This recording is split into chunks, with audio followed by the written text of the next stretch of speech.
जय हिंद दोस्तों, आज की इस वीडियो में आपको ये बताऊंगा कि जिन भाइयों की एज अग्निवीर वैकेंसियों से या फिर आर्मी नर्सिंग असिस्टेंट ट्रेड से वो बच्चे वहां पे ओवर एज हो गए तो उनके लिए बहुत अच्छा ये मौका है। जो आपकी ये एमईएस की पोस्ट यहाँ पे आई है, एमईएस की वैकेंसी में आप अपना फॉर्म बिल्कुल वहां पे अप्लाई करेंगे। इस वीडियो में सारा कुछ आपको डिटेल से बताऊंगा कि जो आपकी ये एमईएस पोस्ट होती है इसमें आपका एज क्राइटेरिया क्या वहां पे होता है और एमईएस पोस्ट में हमें मंथली कितने रुपए पेमेंट मिलती है ये आपको बताएंगे। इसमें हमारी क्वालिफिकेशन क्या होने वाली है और कितनी ट्रेडों में ये हमारी वैकेंसी है और किस ट्रेड में कितनी पोस्ट वहां पे है, ताकि आप उसी हिसाब से अपना फॉर्म वहां पे अप्लाई कर सके। और दोस्तों ये भी मैं आपको बताऊंगा कि जो आपकी ये पोस्टें हैं इसमें किस प्रकार से आपको अपना फॉर्म वहां पे अप्लाई करना है, कब इसके फॉर्म ऑनलाइन होना वहां पे स्टार्ट हो जाएंगे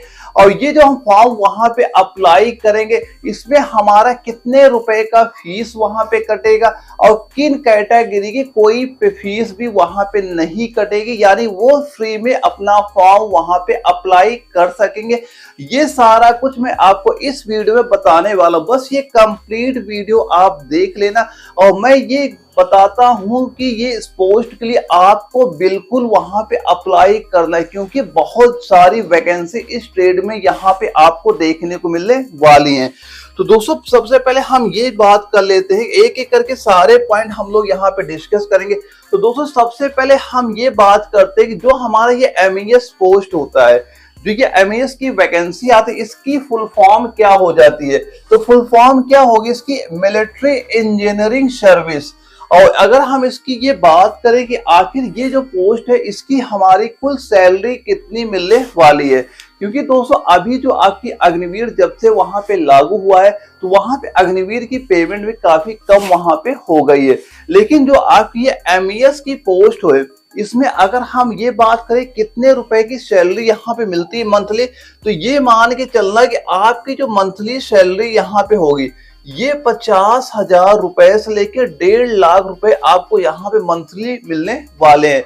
अब ये पेमेंट आपको मिलती है ट्रेड वाइज, यानी आप किस ट्रेड में वहां पे जाते हैं। अब ये जो 1.5 लाख मंथली पेमेंट होती है ये स्टार्टिंग से ही आपको वहां पे नहीं मिलती है, ये आपका डिपेंड करता है कि आपकी पोस्टिंग कहाँ पे की जाती है, क्योंकि इसमें आपका अलाउंस भी वहां पे ऐड होता है। जैसे कि अगर आपकी पोस्टिंग मान लो हाइल्टी एरिया में हो जाता है, जैसे अरुणाचल प्रदेश हो गया या जम्मू कश्मीर हो गया, जैसे लेह लद्दाख हो गया, वहां पे क्या हो जाता है हमारा अलाउंस काफी ज्यादा वहां पे जुड़ जाता है, तभी वहां पे जो आपकी पेमेंट भी वहां पे बढ़ के कम से कम 1.5 लाख रुपए तक भी वहां पे आपकी पहुंच जाती है। तो दोस्तों अगर हम ये बात करते हैं कि कौन से ट्रेड में कितनी हमारी सैलरी यहाँ पे मिलने वाली, तो दोस्तों यहाँ पे जो आपका पहला ट्रेड तो ये यहाँ पे दिया जा रहा है रिक्रूटमेंट, जो यहाँ पे दिया गया इसमें आपकी जो मिनिमम पेमेंट मंथली की है वो 35,400 लेके 1,11,240 रुपए यहाँ पे मिलता है। इसके बाद आपका ये सुपरवाइजर ट्रेड आ जाता है, इसकी भी पेमेंट लगभग इनके सेम यहाँ पे हो जाती है। इसके बाद जूनियर इंजीनियर है, असिस्टेंट है, स्टोर कीपर है, सिविल मोटर ड्राइवर है और प्यून और चौकीदार है। इन सभी ट्रेडों की जो पेमेंट होती है वो आपकी अलग अलग वहां पे हो जाती है और इन सभी ट्रेडों की आपकी क्वालिफिकेशन भी वहां पे अलग अलग आपकी होती है। आगे मैं आपको ये भी बताऊंगा कि कौन से ट्रेड में क्या क्वालिफिकेशन वहां पे होनी चाहिए कि आप उस ट्रेड के लिए एलिजिबल है कि नहीं, सारा कुछ मैं आपको यहाँ बताता चलूंगा। तो दोस्तों ये तो हो जाती, इनका पे स्केल वहां पे हो जाता है कि मंथली कितने रुपए से लेकर कितने रुपए तक इनकी पेमेंट वहां पे मिलती है। अब इसके बाद दोस्तों जो हमारा अगला पॉइंट आता है कि जो इसमें मेस वैकेंसी है इसमें कौन कौन से ट्रेड की हमारी वैकेंसी यहाँ पे आपको देखने को मिलेंगी। वैसे टोटल पोस्ट तो आपकी इसमें 41,822 जो टोटल पोस्ट इसमें आपको देखने को मिलने वाली हैं। और यहाँ पे अगर हम ये बात करते हैं जो हमारा मेट होता है, जो हमारे मेट ट्रेड यहाँ पे होता है, इसके टोटल जो आपके नंबर आप पोस्ट हैं ये आपके 27,920 ट्रेड है। इसके बाद सेकंड हमारा पोस्ट आता है मल्टीटास्किंग स्टाफ, जिसे हम एमटीएस शॉर्ट फॉर्म में बोलते हैं। इसकी टोटल पोस्ट हमारी 11,316 है। फिर आता है स्टोर कीपर आता है, इसकी पोस्ट हमारी 1026 है। इसके बाद जो हमारा ड्रगस्टमैन दिया गया, इसकी पोस्ट हमारी 944 आती है। इसके बाद जो आता है अर्चरेड कैडरल, यहाँ पे दिया ग्रुप 1 दिया जा रहा है, इसकी 44 टोटल पोस्ट होती है। इसके बाद जो बैरिक एंड स्टोर ऑफिसर की टोटल पोस्ट कितनी हो जाएंगी, 120 हो जाएंगी। इसके बाद जो सुपरवाइजर है, इसकी पोस्ट कितनी हो जाती है, ये 534 हमारी हो जाती। यानी ये सारी ट्रेडों की पोस्ट हमारी ऐड करके टोटल कितनी पोस्ट बनती, ये 41,822 यहाँ पे आपकी टोटल पोस्ट आपकी बन जाती है। और सबसे ज्यादा अगर हम ये बात करें, सबसे ज्यादा जो पोस्टें आपको देखने को मिलेंगी, ये आपकी मेट में देखने को मिलती है 27,920। तो आप इससे एक आइडिया ये भी लगा सकते हैं कि आखिर हमें किस ट्रेड में वहां पे अप्लाई करना चाहिए, जिस ट्रेड में हमारी ज्यादा वैकेंसी है। क्योंकि जिस ट्रेड में ज्यादा वैकेंसी होती है, उसी ट्रेड में हमारे ज्यादा चांस भी होते हैं फाइनल मेरिट लिस्ट में वहां पे आने के। अब इसके बाद ये तो हो जाती है दोस्तों हमारे टोटल कितनी पोस्ट है और किस पोस्ट में कितनी वैकेंसी है। आप इसका स्क्रीनशॉट भी लेके आप यहाँ पे रख सकते हैं, ताकि जब आप वहां फॉर्म अप्लाई करें तब आपको एक आइडिया ये भी लग जाए कि हमें किस ट्रेड में, हमारी क्वालिफिकेशन के हिसाब से हम किस ट्रेड में अपना फॉर्म वहां पे अप्लाई करें। अब इसके बाद दोस्तों अगर हम ये जानते हैं कि आखिर अब हमारे डॉक्यूमेंट क्या क्या वहां पे होने चाहिए, तो दोस्तों जो भी ट्रेड आप वहां पे चॉइस करते हैं, उसी ट्रेड के हिसाब से आपके डॉक्यूमेंट भी वहां पे होने चाहिए। तो नंबर 1 पे आपका एजुकेशन सर्टिफिकेट वहां पे होना चाहिए। अगर आप मान लो हाई स्कूल, जो आपके हाई स्कूल कंप्लीट है, अब वही पोस्ट अप्लाई करते हैं जिसमें केवल हाई स्कूल रिक्वायरमेंट की गई है, तो वहां पे आपका एजुकेशन सर्टिफिकेट में आपका हाई स्कूल की जो मार्कशीट वहां पे आपकी होनी चाहिए। और ऐसी जो मान लो कोई ट्रेड ऐसा चुनाव करते हैं जिसमें हमारा ग्रेजुएशन सर्टिफिकेट होना चाहिए, या फिर साथ साथ में कोई अगर हमने मान लो कोई कोर्स कर रखा, वो भी सर्टिफिकेट आप वहां पे लगा सकते हैं। तो पहली बात तो आपके पास एजुकेशन सर्टिफिकेट आपके पास वहां पे होने चाहिए, कौन से ट्रेड के लिए आप वहां पे अप्लाई कर रहे हैं। और दोस्तों कई बार बच्चे क्या होते हैं, कहीं मान लो कोई कोर्स करने जाते हैं तो वहां पे अपने सर्टिफिकेट वहां पे जमा करा देते हैं। तो भाई आपके पास जो एजुकेशन सर्टिफिकेट ओरिजिनल कॉपी आपके पास वहां पे होनी चाहिए, क्योंकि इसमें सबसे पहले आपका डॉक्यूमेंट वेरिफिकेशन ही आपका वहां पे कराया जाएगा। और सेकेंड नंबर में क्या होना चाहिए, पासपोर्ट साइज की फोटो। यानी जो आपके पासपोर्ट साइज की फोटो होनी चाहिए, वो आपकी लेटेस्ट वहां पे होने चाहिए। आप ये न करिएगा कि आप तुरंत फोटो खिंचाए, तुरंत फोटो वही लेके वहां पे चले जाए, ऐसा बिल्कुल नहीं चलेगा। जो आपके पास पासपोर्ट साइज की फोटो होनी चाहिए, वो आपकी लैब वाली फोटो वहां पे होनी चाहिए।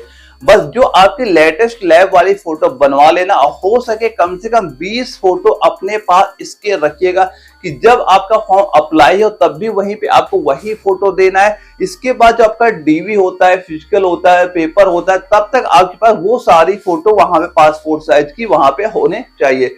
और इसके बाद आता है कास्ट सर्टिफिकेट। अगर आप मान लो उसमें रिजर्वेशन लेना चाहते हैं किसी ट्रेड का, तो आपके पास कास्ट सर्टिफिकेट वहां पे होना चाहिए। और ये कास्ट सर्टिफिकेट आपका ये मान चल रहा है जो सेंट्रल गवर्नमेंट का है, वो कास्ट सर्टिफिकेट वहां पे हमारा होना चाहिए। और अगला हमारा आता है डिसेबिलिटी सर्टिफिकेट, यानी जो PWBD होता है, ये उनके लिए होता है, क्योंकि कुछ ट्रेड ऐसे भी होंगे यहाँ पे जो विकलांग लोग होंगे, वो भी वहां पे अप्लाई कर सकते हैं। और लेकिन उनके पास क्या होना चाहिए, डिसेबिलिटी जो सर्टिफिकेट है वो उनके पास वहां पे होना चाहिए। तो दोस्तों यही सारे डॉक्यूमेंट आपके होते हैं। और इसके बाद एक है एक्सपीरियंस सर्टिफिकेट, यानी किसी ट्रेड के बारे में अगर आपके पास कोई एक्सपीरियंस है, उसका एक्सपीरियंस सर्टिफिकेट आपके पास होना चाहिए। या फिर वैसा कोई आपने डिप्लोमा कर रखा है, चाहे IIT का, चाहे पॉलिटेक्निक का, तो वो आपका पार डिप्लोमा वहां पे होना चाहिए, चाहे IIT का हो, चाहे ITI का हो, या फिर आपके पास पॉलिटेक्निक का किसी का अगर आपके पास सर्टिफिकेट है तो वो भी आप वहां पे लगाएंगे। यानी जो भी आपका एक्सपीरियंस सर्टिफिकेट है वो आपके पास वहां पे होना चाहिए, अगर आप चाहते हैं उस ट्रेड में अप्लाई करना। वहां से आपको काफी बेनिफिट भी वहां पे आपको मिलेगा। तो ये तो हो जाता हमारे पास डॉक्यूमेंट क्या क्या हमारे पास रिक्वायरमेंट क्या क्या होनी वहां पे चाहिए। अब दोस्तों इसके बाद हम लोग बात कर लेते हैं कि इसमें एज लिमिट क्या है। तो दोस्तों इसकी जो एज लिमिट मिनिमम आपकी यहाँ पे 18 साल होनी चाहिए और मैक्सिमम आपकी 25 साल यहाँ पे होनी चाहिए। यानी जो भाई अग्निवीर भर्ती या आर्मी नर्सिंग असिस्टेंट की वैकेंसी है इस बार अप्लाई वहां पे नहीं कर पा रहे तो उनके लिए बहुत अच्छा ये मौका वहां पे हो जाता है। तो आप इस ट्रेड में बिल्कुल अपना फॉर्म वहां पे अप्लाई करिएगा। और इसका जो आपका सिलेबस हो जाता है या आपका जो एग्जाम पैटर्न होता है लगभग जो आपने पेपर तैयारी कर रखी लगभग उसी ट्रेड के हिसाब से आपका पेपर भी वहां पे कराया जाता है, सिलेबस भी लगभग आपका सेम वहां पे हो जाता है। जो इसमें आपका मेट का जो आपका एग्जाम वहां पे होता है जो इसमें ट्रेड दी जा रही है तो आपने जो अभी जीडी का या ट्रेडमैन का जो आप पेपर वहां पे देके आए हैं अग्निवीर का सेम वही सिलेबस आपका इसका भी वहां पे हो जाता है। वैसे ही क्वेश्चन सेम ऐसे यहाँ पे आपको देखने को वहां पे मिल जाएंगे। तो दोस्तों ये तो हो जाता हमारा एज लिमिट कि एज लिमिट क्या है हमारी यहाँ पे। अब इसके बाद दोस्तों हम ये जानते हैं कि क्या इसका जो एजुकेशन क्या रिक्वायरमेंट है यानी क्या हमारी क्वालिफिकेशन वहां पे होनी चाहिए और हम किस ट्रेड में वहां पे अप्लाई कर सकते हैं। तो दोस्तों इसकी जो जनरल पोजीशन है जैसे आपका एक बताया था जो पहला ही हमारा वहां ट्रेड दिखा रहा था तो वो उसमें वो आपकी जनरल वैकेंट पोजीशन में आती। इसमें केवल आपका हाई स्कूल अगर आपने कंप्लीट कर रखा है और हाई स्कूल के परसेंटेज की बात करें केवल आपका वहां पे 45% हाई स्कूल का अगर आपका है तो इस ट्रेड में आप अप्लाई वहां पे कर सकते हैं। इसके बाद आता है स्किल पोजीशन। स्किल पोजीशन वो होती है अगर आपके पास कोई सर्टिफिकेट है या कोई डिप्लोमा है या आपके पास मान लो जो ट्रेड है उसका कोई एक्सपीरियंस है तो उस ट्रेड में आप मान लो अप्लाई कर सकते हैं। वहां पे आपका इंटर कंप्लीट होना चाहिए या फिर उसके इक्विपमेंट का कोई आपके पास सर्टिफिकेट वहां पे होना चाहिए तो आप उस ट्रेड में वहां पे अप्लाई कर सकते हैं। इसके बाद आता है स्प्लाइजर रोल यहाँ पे जो दिया जा रहा है इसमें क्या होता है आपके पास यानी ग्रेजुएशन की कोई डिग्री या डिप्लोमा वहां पे होना चाहिए।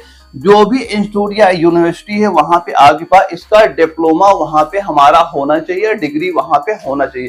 तो इसी हिसाब से आप सारी ट्रेड में वहां पे आप देख लेना कि हमारी क्वालिफिकेशन क्या है और हम किस ट्रेड के लिए एलिजिबल हैं फॉर्म अप्लाई वहां पे करने के लिए। तो दोस्तों ये तो हो जाता है हमारा एजुकेशन क्या रिक्वायरमेंट है वहां पे। वैसे दोस्तों जितनी आपकी ज्यादा पोस्ट है ना वहां पे आप अगर हाई स्कूल या इंटर तक भी आपने का कंप्लीट है तो कई सारे ट्रेड की जो पोस्टें हैं वहां पे आप अपना फॉर्म अप्लाई कर सकते हैं। कोई दिक्कत वहां पे आपको देखने को नहीं मिलने वाली है। और दोस्तों इसके बाद हम लोग बात करते हैं कि इसे का फॉर्म हम अप्लाई कब कैसे कर सकते हैं। तो दोस्तों इसका जो आपका फॉर्म है ये अप्लाई बहुत जल्द आपकी जो MES की वेबसाइट है जो आपकी MES की वेबसाइट है यहाँ सीधा दिया जा रहा है कि जो आपकी मिलिट्री इंजीनियर सर्विस की जो वेबसाइट है उस पे आप सीधे इसका फॉर्म वहां पे अप्लाई कर सकते हैं। अब इसका नोटिफिकेशन आ चुका है बहुत जल्द इसके फॉर्म भी अप्लाई होना वहां पे स्टार्ट हो जाएंगे। बस आपको क्या सर्च करना है सीधा करना है MES अप्लाई। जैसे आप गूगल में सर्च करेंगे तो आप सीधा यही वेबसाइट वहां पे ओपन होगी। यहां से आप सीधे किसी भी ट्रेड के लिए जो भी आपकी क्वालिफिकेशन होगी उस ट्रेड के लिए वहां पे फॉर्म अपना अप्लाई वहां पे आप कर सकते हैं। या सीधा दिया गया सीधा आपके फॉर्म अप्लाई कहां पे होंगे मिलिट्री इंजीनियरिंग सर्विस वेबसाइट से आपके सीधे फॉर्म अप्लाई हो जाएंगे। और बहुत जल्द यानी सुन या बहुत जल्द इसके फॉर्म अप्लाई होना स्टार्ट होने वाले हैं। यानी ये मान चलना कि दिसंबर महीने में आपके इसके फॉर्म अप्लाई हो जाएंगे तो अभी से तैयारी करने में वहां पे लग जाइएगा। और दोस्तों अगर हम ये बात करते हैं कि इसकी एप्लीकेशन फी क्या है यानी जो हम फॉर्म अपना वहां पे अप्लाई करेंगे कितने रुपए हमारी पेमेंट वहां पे कटेगी। तो दोस्तों केवल जो जनरल कैटेगरी में आते हैं जो बच्चे जनरल कैटेगरी में आते हैं केवल उनकी फी कितनी है 100 रुपए फीस वहां पे लगने वाली है। इसके अलावा जो बच्चे अदर कैटेगरी में आते हैं चाहे आप OBC हो SC हो ST हो तो वहां पे आपकी कोई फीस नहीं लगने वाली। यानी चाहे तो आप OBC कैटेगरी से हो OBC हो गया या फिर हमारा SC हो गया या फिर आपका ST कैटेगरी होता है या फिर जो बच्चे मान लो कोई प्रॉब्लम डिसेबिलिटी है उनकी और उनके पास सर्टिफिकेट है उसका तो उनकी कोई फीस वहां पे आपके नहीं लगी यानी निःशुल्क उनका फॉर्म वहां पे अप्लाई हो जाएगा। कोई फीस वहां पे आपको नहीं पड़ने वाली है। तो दोस्तों जो अगर हम ये बात करें कि हम कौन से ट्रेड में अप्लाई करें कि ज्यादा चांस रहे सिलेक्शन के, तो दोस्तों आपका जो ये पहला ट्रेड यहाँ पे मिड का दिया जा रहा है या फिर मल्टीटास्किंग स्टार्ट MTS का दिया, इन्हीं दो ट्रेडों में आप अप्लाई करना, ज्यादा चांस रहेंगे आपके सिलेक्शन के। और इसमें सबसे ज्यादा आपका जो मिड वाला ट्रेड है ये आपका इंपॉर्टेंट यहाँ पे हो जाता है। तो हो सके जो मिड वाला ट्रेड है इसमें आप अपना फॉर्म अप्लाई करिएगा। क्वालिफिकेशन केवल इसकी आपकी हाई स्कूल वहां पे होने वाली है। और दोस्तों अगर आप चैनल में नए हो तो चैनल सब्सक्राइब करना ना भूलें, क्योंकि कोई भी वैकेंसी आपकी आर्मी की आएगी तो उसका नोटिफिकेशन मैं आप तक पहले ही पहुंचा दूंगा। और ये वैकेंसी जैसी आपकी स्टार्ट होती है तो मैं आपको प्रॉपर वहां बताऊंगा कैसे हम अपना फॉर्म फिलअप वहां पे करें और वहां पे किस ट्रेड में हम फॉर्म फिलअप करें कि हमारे ज्यादा चांस वहां पे हों। तो अगर आप चैनल में नए हो चैनल सब्सक्राइब करना ना भूलिएगा, क्योंकि आर्मी की जो आने वाली वैकेंसियां उसका अपडेट आपको तुरंत वहां पे मिल सके। और इसके अलावा दोस्तों कोई अगर आपका डाउट भी होता है आप हमें कमेंट बॉक्स में भी पूछ सकते हैं, उसका मैं आपको सोल्यूशन भी आपको वहां प्रोवाइड करा दूंगा। और दोस्तों यह वीडियो अगर आपको जरा भी इंफॉर्मेटिव लगे वीडियो को लाइक करना ना भूलिएगा। ओके दोस्तों, हम लोग मिलेंगे एक अगली वीडियो, तब तक के लिए जय हिंद।